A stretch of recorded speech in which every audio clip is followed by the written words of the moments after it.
안녕하세요. 입 바른 소리 안 하고는 못 참는 30대 여성입니다. 이제는 안 보고 살 시댁인지라 저희 시댁이라고 표현하는 것도 짜증나는데 그래도 편의상 저희 시댁이라고 부를게요. 저희 시댁에는 집밖에 모르는 인간이 하나 있는데요. 남편의 형, 그러니까 아주버님입니다. 제가 보기에는 특별히 잘난 것도 없고 성질만 개떡 같은데 시부모님께서는 그래도 맏아들이라고 나이 40 먹은 그 아들을 무슨 상전 모시듯 합니다.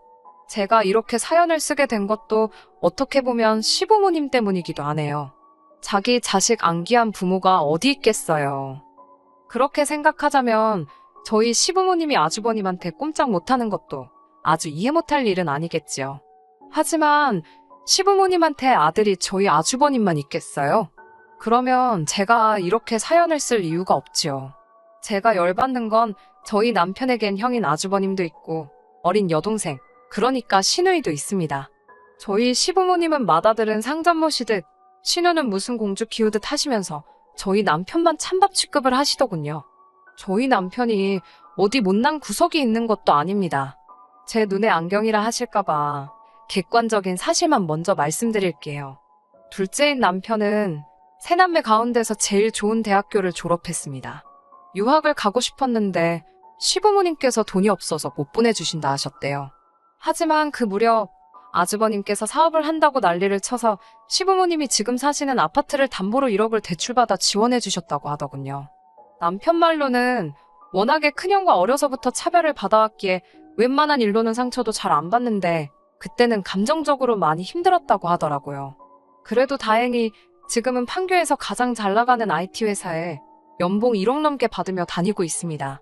아주버님 사업은 결국 망해서 본전도 못 건졌어요.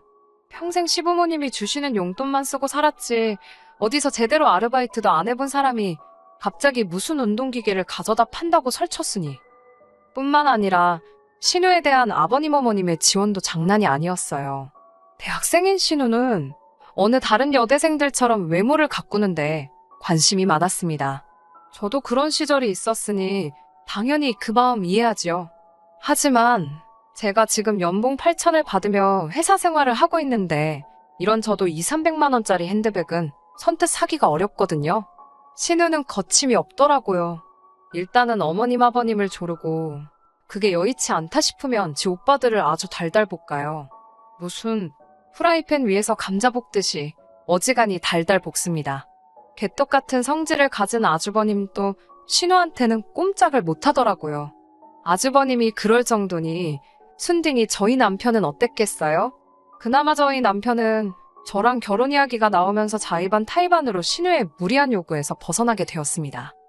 세 남매의 인물에 대해 말해보자면 이건 뭐 다들 보는 눈이 다르니까요. 제가 제 남편 잘생겼다고 말해봤자 푼수 소리나 듣겠지요? 저희 남편이 뭐 연예인처럼 후광이 비치고 그런 건 아니에요. 하지만 키도 크고 웃는 얼굴이 얼마나 보기 좋은지 모릅니다. 정말이지 사연을 말하면 말할수록 왜 시부모님께서 저희 남편만 데려온 자식 마냥 대하신 건지 이해가 안 되네요. 저와 남편은 대학교 선배의 소개로 만났습니다. 당시 제 선배 중 한 명이 남편과 같은 회사를 다니고 있었거든요. 선배가 자기가 정말 아끼는 후배라면서 데리고 나온 사람이 남편이었어요. 제가 평소에도 워낙 따르던 선배였는데 그런 선배가 좋은 사람이다 털어서 언제 하나 나올 거 없는 사람이다라며 거듭 칭찬을 하더라고요. 덕분에 만나기 전부터 저는 남편에 대해 굉장히 긍정적인 생각을 갖고 있었네요. 그리고 실제로 남편을 만나보니 사람이 정말 소탈하고 괜찮더라고요. 사실 워낙에 똑똑하고 잘난 사람들이 많은 업계라서 콧대 높은 사람들이 많다는 이야기를 몇 번 들었었거든요. 그런데 저희 남편은 거들먹거리고 그러는 것도 전혀 없었고 말도 잘 통하고 여러모로 이 남자다 싶었네요. 나중에 듣기로 남편 역시 선배로부터 제 칭찬을 워낙 많이 들었었답니다. 그래서 저란 사람이 너무 궁금했대요. 막상 만나보니까 들은 대로 서글서글하고 동시에 할 말은 똑 부러지게 하는 똑순이 같아서 마음에 쏙 들었다고요. 서로에게 확신이 있었던 저희는 그렇게 만난 지 10개월 만에 결혼을 약속했습니다. 시댁에 처음 인사 갔던 날은 지금도 잊혀지지가 않아요. 시부모님께서는 남편을, 그러니까 당신 아들을 제 앞에서 까내리려고 작정을 하신 분들 같았습니다. 어디 감히 지 형이 아직 장가도 안 갔는데 결혼을 하겠다고 드는지 모르겠다면서 저더러 저렇게 경우가 없는 앤데 괜찮겠냐고 물으실 정도였지요. 당황스러웠지만 그때는 솔직히 어머님 아버님이 진심으로 하시는 말씀이신지 단지 도가 지나친 질라진 농담인지 구분하기가 어려웠어요. 그래서 뭐라고 딱히 반박은 못하고 적당히 맞장구 치면서 웃어 넘겼습니다. 하지만 어머님 아버님과 몇 번의 대화를 하면서 진심으로 당신 둘째 아들 기분은 안중에도 없으시다는 걸 알게 되었네요. 그리고 그런 어머님 아버님의 태도는 저로 하여금 왠지 모를 정의감을 느끼게 했어요. 이곳에서 남편을 구해줘야겠다. 저만큼은 남편을 1순위에 두고 사랑을 줘야겠다. 그런 의지를 갖게 했네요. 솔직히 결혼 준비를 하면서 남편이 왜 유학을 가지 못했는지 들었던 터라 금전적 지원에 대한 기대는 일절하지 않았습니다. 남편이나 저나 각자 모아둔 돈도 꽤 있었고 돈도 잘 버는 상황이었으니 아쉬울 것도 없었고요.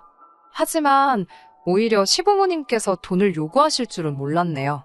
남편과 저를 앉혀놓고 말씀하시길 다른 집 자식들은 1억씩 벌어주고 간다는데 너희는 어떻게 할 거냐고 1억을 주고 갈 거냐 아니면 앞으로 달달이 생활비를 줄 거냐. 제가 황당해서 어느 집 자식들이 그러고 결혼을 하냐고 따져 물었습니다. 그런 자식들은 아마 부모가 집이라도 사주고 하다못해 그 앞으로 차라도 한 대 뽑아주시지 않았겠냐고 덧붙였어요. 그러자 어머님께선 남편더러 아주 대바라진 애를 데리고 왔다며 저랑 결혼하면 당신들 볼 생각은 하지 말라고 그러시더군요. 하지만 남편이 제 손을 딱 잡더니 이 결혼은 포기 못한다고 했습니다. 그때 어머님 아버님 표정은 뭐랄까 남편에 대한 괘씸함과 당혹스러움이 뒤섞여 있었달까요? 사실 저조차도 남편이 그렇게 말을 했을 땐 꽤나 놀랐으니까요. 남편의 그 태도에 저는 결혼에 대한 확신을 갖게 되었고 그렇게 저희는 부부의 연을 맺게 되었습니다. 웃긴 건 막상식을 올리고 나니까 보고 살지 말자더니 시부모님께선 또 아무 일도 없다는 듯 저희를 대하셨어요. 허풍이셨다는 걸 알고 나서는 굳이 어른들 자존심 건드려서 뭐하겠나 싶어서 저도 적당히 며느리 도리를 해드렸고요. 살가운 고부관계는 아니었어도 그럭저럭 불편한 거 없이 지냈습니다. 하지만 진짜 문제는 바로 아주버님이셨습니다. 일단 제가 손 아랫사람인 건 맞지만 그래도 저한테 말을 너무 편하게 하셨거든요. 결혼하고 얼마 되지 않았을 때입니다. 시댁에서 다 같이 모여 식사를 하는데 저더러 어이 나 물 좀 정확히 이렇게 이야기를 하더라고요. 처음엔 그래 재수씨라는 호칭이 어색해서 그런가 보다 싶었습니다. 그런데 그게 아니었지요. 어이 소리를 3번 듣고 나서야 이건 아니지 싶어서 아주버님께 저한테 재수씨라고 부르면 된다고 알려드렸습니다. 반말도 하지 마시라 했고요. 그러자 아주버님께서 나이도 한참 어린데 씨는 무슨 씨 그리고 그럼 나더러 존대를 하라는 거냐고 눈을 부라리며 묻더라고요. 그 소리를 듣고는 어이가 없어서 바로 옆에 있던 신우에게 제가 야 가서 물 가져와 그랬습니다. 신우가 눈을 동그랗게 뜨고는 절 쳐다보길래 그래 너 말야 가서 물 떠오라고. 아주버님이 식사 시간에 저에게 했던 그대로 신우한테 해줬지요. 시부모님하고 아주버님의 반응은 정말 가관이었습니다. 특히 어머님께선 저더러 아주버님하고 저하고 서열이 같냐며 아주버님은 당신들 죽고 나면 이 식구들 중 최고 어른이나 마찬가지인데 반말 좀 할 수 있는 거라셨지요. 그러면서 저더러 돈만 잘 벌면 뭐하냐고 기본이 안 되어 있다나요. 이건 시댁 식구 전부 사고방식이 글러먹어서 제가 어디서부터 설명을 해줘야 할지 모르겠더라고요. 알려준들 들어먹을 것 같지도 않고 그래서 저는 눈에는 눈, 이에는 이라는 심정으로 아주버님이 저에게 호칭 제대로 불러주시고 존댓말 해주시면 저도 신우에게 똑같이 해주겠다 했습니다. 남편은 제가 그런 이야기를 하는 와중에 저를 말리는 척하면서 짐을 싸고 있었고요. 아주버님께서 이대로 가면 안 보고 살 줄 알라며 소리를 질렀고 남편은 그래도 어쩔 수 없지 않겠냐며 반문을 하던걸요? 현관문을 나서는데 어쨌든 제가 기세 좋게 할 말은 하고 나왔어도 가슴이 쿵쿵거리긴 하더라고요. 괜히 나 때문에 우리 남편이 더 미움 산 거 아닌가 그런 생각도 들고 그런데 남편이 저더러 잘했다며 미안하답니다. 제가 그런 이야기를 하기 전에 자기가 먼저 나섰어야 한다며 앞에서도 말씀드렸다시피 아주버님은요, 시부모님이 하도 오냐오냐 키우셔서 그런지 무서운 게 없어요. 하지만 그건 어디까지나 그 집안에서 알아서 할 일이고 저는 그 꼬라지를 받아줄 생각이 전혀 없었습니다. 그리고 한 일주일쯤 지났을까요? 이번엔 웬일로 아버님께서 전화를 걸어 오셨습니다. 저더러 아주버님이 자존심이 세서 그러니까 저더러 먼저 아주버님이 사과할 수 있게 판을 좀 깔아보라셨어요. 덧붙이시기를 당신이 생각해도 이번엔 아주버님이 실수를 했다며 당신이 대신 사과하신다고요. 생각지도 못하게 아버님이 먼저 미안하다 하시니 며느리 입장에서도 무조건 싫다 안 된다고 버티기가 그렇더라고요. 한편으로는 그래, 이 정도면 아주버님도 지가 실수했다는 생각은 하고 있겠지, 그런 믿음도 있었고요. 그래서 알겠다고 말씀드렸습니다. 아주버님께 그날은 아주버님도 저도 감정적이었던 것 같다고, 중간에 다른 식구들이 얼마나 불편하겠냐며 얼굴 붉히는 일 없이 지냈으면 좋겠다고 문자 한 통을 넣었습니다. 그러자 아주버님께서 알면 됐다고 답장을 해왔어요. 답장을 확인하곤 기분이 쎄하더라고요. 이 인간이 말귀를 알아들은 건지 아닌지, 그래도 또 그걸 따지고 둘 수는 없었으니 그대로 유야무야 지나가게 되었습니다. 하지만 사람이 진짜 하나를 보면 열을 안다고 하더니 그 말이 딱이더라고요. 시댁 식구들은 사고방식도 아주 글러 있었지요. 솔직히 저는 어느 정도 거리만 두고 살면 앞으로 서로 얼굴 붉힐 일은 없을 거라 생각했습니다. 그러나 이후로 시댁 식구들은 저에게 말하는 것만 조심했을 뿐 뒤로 남편을 괴롭히고 있었더군요. 저 몰래 그렇게 남편한테 돈 좀 보내라고 쪼아댔던 거지요. 착해 빠진, 솔직히 제 남편이라 착하다고 표현했지만 저도 답답하더라고요. 그래요. 답답한 남편은 어떻게든 저한테 이야기하지 않고 돈을 좀 줘보려고 했답니다. 그러면 저한테 좀 잘해줄까 싶은 생각도 있었다대요. 그런데 저희 집은 돈 관리를 전적으로 제가 하거든요. 그러니 남편의 마음이 어떻건 간에 저를 통하지 않으면 돈을 빼갈 방법이 없죠. 또한 저희가 결혼하면서 양가 부모님들로부터 도움을 안 받았기 때문에 대출을 꽤 받았거든요.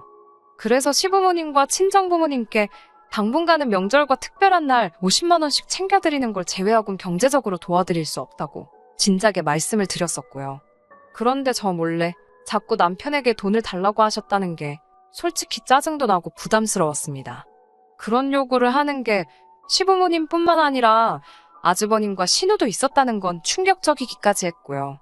한 번은 신우가 저더러 제가 지금 내 사람치를 가로챘다고 그러던데 그 말뜻을 이해하고 나서야 바보 같은 남편이 얼마나 당하고 산 건지 가늠이 돼서 정말 화가 치솟더라니까요.